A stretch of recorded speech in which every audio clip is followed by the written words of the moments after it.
how to send block files on Gmail. So that is what I'm going to show you guys in this super quick and easy tutorial. So let's get into it.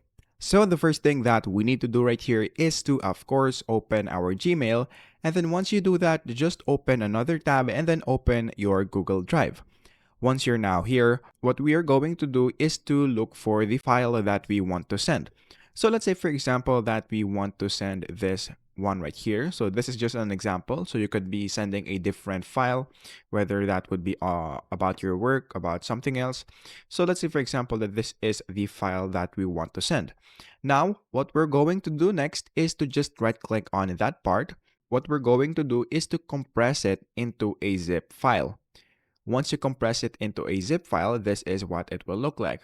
So once you do that, what we're going to do is to upload it into our G drive. So what we're going to do next is to go here on our drive and then right click on this part and then click File Upload. After that, just look for the file that we have just compressed, which is the zip file.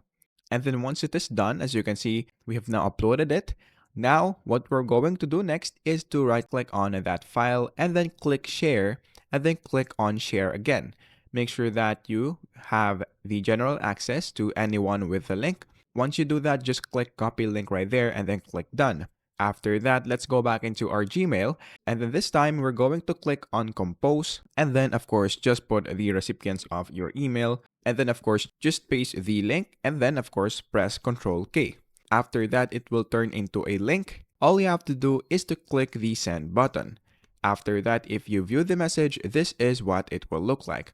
So that is basically it. That is how easy it is. That is how to send blocked files on Gmail.